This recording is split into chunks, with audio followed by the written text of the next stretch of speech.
Madam President, I ask unanimous consent that myself and Senator Tupperville be permitted to speak for up to 7 minutes, Senator Cardin for up to 10 minutes, and Senator Tillis for up to 2 minutes prior to the scheduled roll call vote. Without objection. Madam President, as election season approaches, our political discourse has been heated, to say the least. From an assassination attempt a couple of weeks ago to destructive protests across Washington last week, the friction within America is undeniable. My colleagues and I are here today to discuss one of the things Americans do agree on: defending our nation.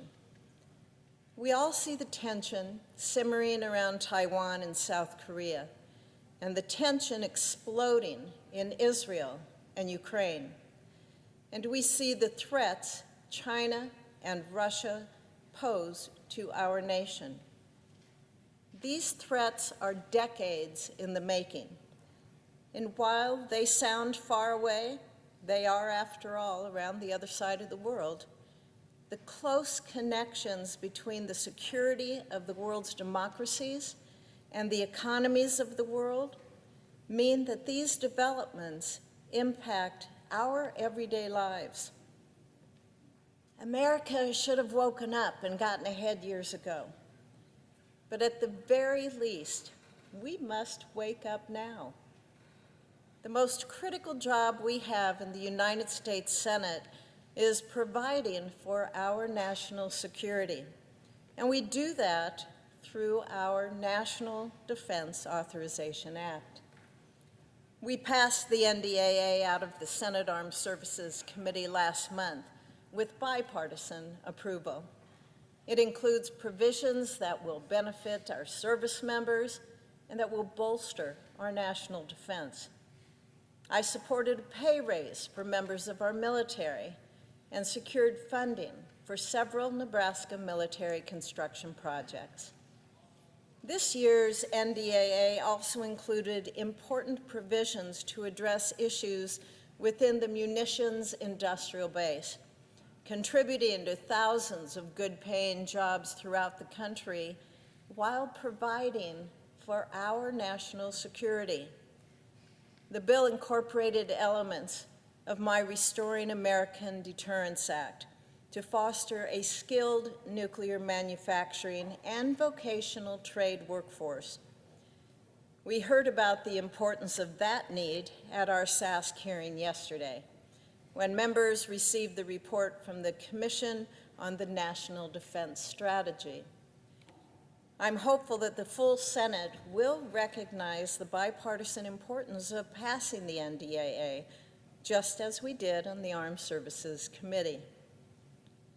But before we can do that, Majority Leader Schumer must prioritize bringing the NDAA up for a vote.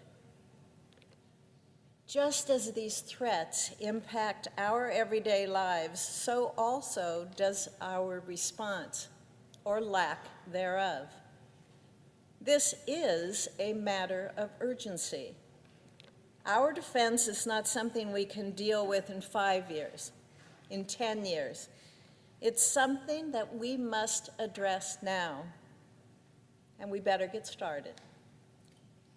If we fail to ensure that we can produce munitions at scale, we will run out of missiles within weeks of a conflict. If we fail to field and equip a modernized Navy, Marine Corps, Army, Air Force, or Space Force, one day she will think, maybe we can win.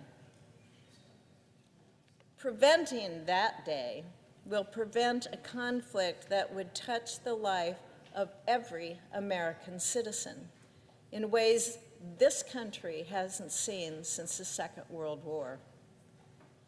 The majority leader should have reflected that by bringing the NDAA to the floor before the August state work period. And now, he needs to bring it to the floor as soon as possible. But instead of doing our most important constitutional job, we've been seeing political show votes on the floor of the United States Senate. America's safety is a bipartisan responsibility, a bipartisan duty that requires bipartisan commitment. Let's show Americans that despite all the fights and disagreements, we can unite in the Senate around the most important issues. We can prioritize our security, and we can and we must pass this year's NDAA. Thank you, Madam President.